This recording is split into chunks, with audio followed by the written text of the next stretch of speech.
When it comes to issues of pleasure, we prefer both and. We don't like either or.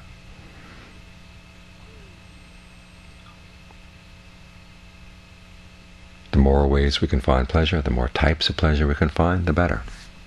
Because after all, that's a lot of what pleasure is about, is the variety.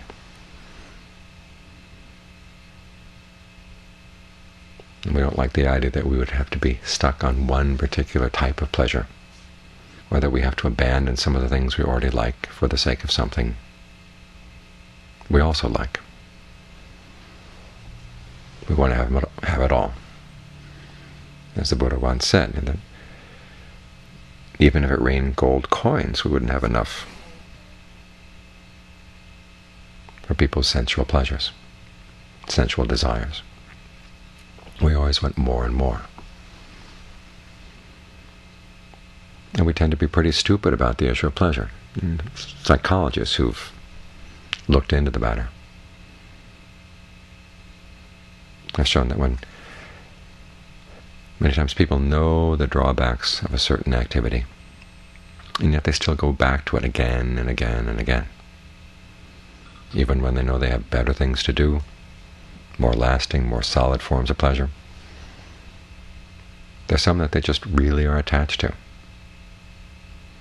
So it's not the case when you find a better pleasure that your attachments to your old pleasures just fall away like leaves off a tree.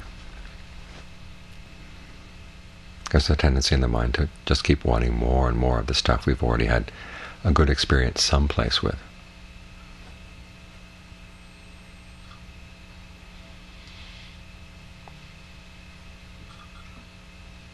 And you see this even among some of the noble ones, stream enterers.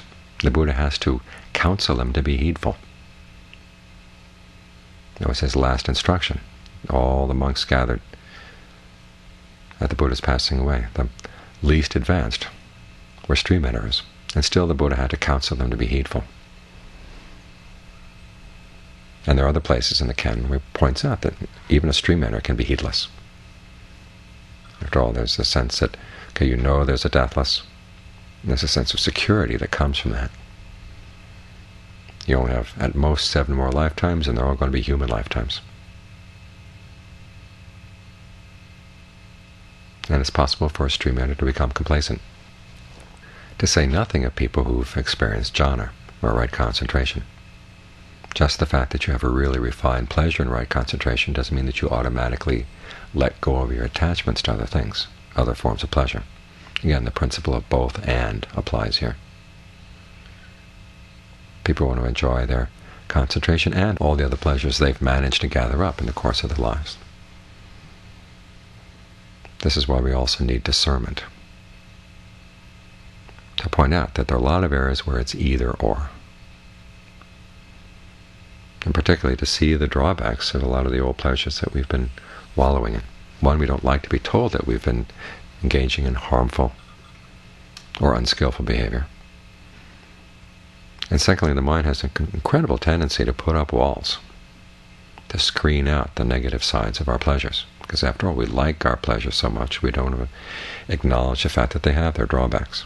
I was talking to a monk recently who had been to the morgue, the police morgue in Bangkok, where they allow monks to come and observe autopsies. And he saw the doctors working in the morgue very efficiently, going through bodies, opening them up, all the guts and stuff spilling out. And he said he wondered, how is it that they managed to go home and sleep with their wives, still enjoy their old sensual pleasures? And he walked into their office, and there were girly calendars all over the walls. In other words, they were determined to maintain that perception, the perception of the beauty of the body in spite of what they were seeing every day. And there's that side of the mind that wants to maintain its old attachments. It doesn't give them up easily. Give things up only when you really see that there's a direct connection between suffering and the pleasure that you've enjoyed. That's when the mind really lets go.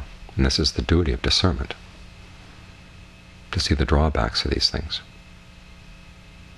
This is why right concentration on its own or jhana on its own, is not enough to cut through your other attachments.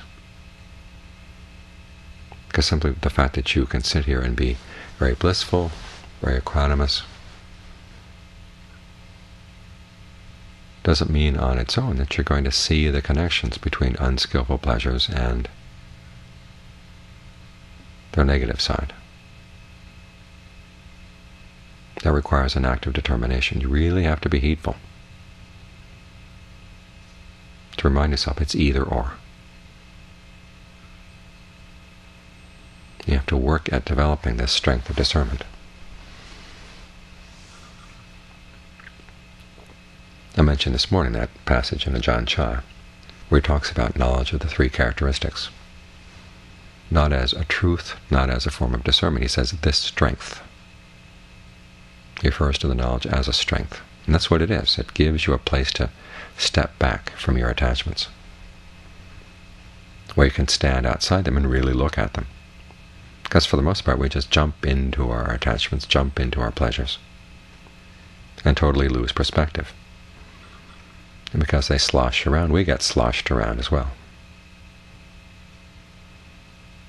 But being able to step back from them gives us a good solid place to stand. And it's that solid place to stand, that's a strength in the mind. It helps us to resist the temptation to go jumping back in. So it's a theme you have to contemplate over and over again, the theme of either or, together with the theme of seeing the connections between the pleasures you enjoy and the drawbacks that they carry in their wake. This is why the path has right view right at the very beginning, and why the Buddha said of all the various strengths in the mind, it's strength of discernment that holds all the other ones together. The image he gives is of a house. You're building a house, and the various boards and posts and other parts of the house, the parts of the walls, the parts of the roof,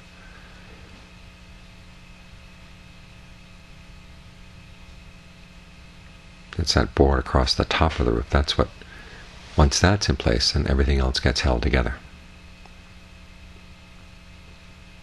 Up to that point they can still sway back and forth. They're still not quite solid, but it's when you finally get that ridgepole up across the top that everything fits together properly and stays solid. The ridgepole is discernment, wisdom. Up until that point, everything can sway back and forth. You can like your concentration, but you can also like whatever else life has to offer. It's like a big flower garden or a big buffet. You can choose all the things you want. That's the attitude we'd like to have. It's only when you clearly see that it's either or. The more you let your mind go wandering around in sensual desires, the harder it is to get back. The harder it is to turn the concentration into something even more transcendent. Even when you've hit the transcendent for the first time, you're still not totally safe. Again, as I mentioned, this can still possibly be some complacency, where this is good enough. You've reached that point of being a noble one for sure, guaranteed against falling into the lower realms, guarantee that nirvana will be attained within 7 lifetimes. So it is possible to be complacent, even on that level. So while we practice, we need to have this added strength, the strength of discernment. That on the one hand helps us see connections, and also see where there's a disconnect, where you have to choose one form of pleasure over another.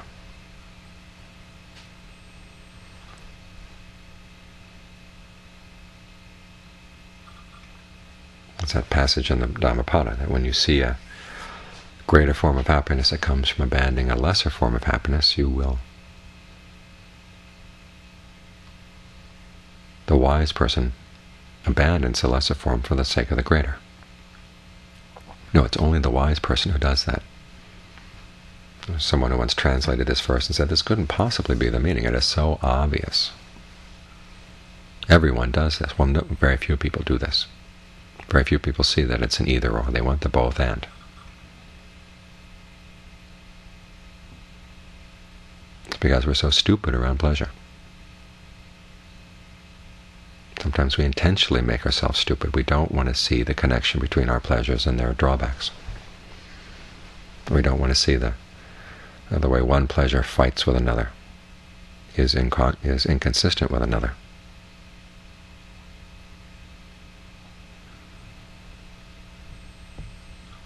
So it is important that we develop concentration, but you want to develop the discernment that makes it right concentration, that keeps it on track and helps you to appreciate it for what it is. It's one of those rare pleasures that has no drawbacks. It may be shaky in the beginning, and that's one of the reasons why we don't want to put all our hope in it, because we know how difficult it is to attain. And then later on, when it becomes easier and more consistent, then we can get complacent about that too. Think, well, we can get it into it whenever we want.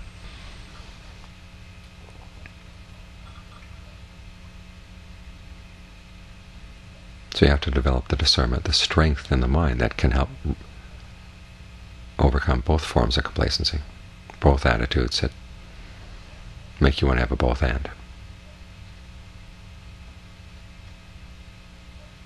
As long as you're still on the path, that either-or has to be kept in mind.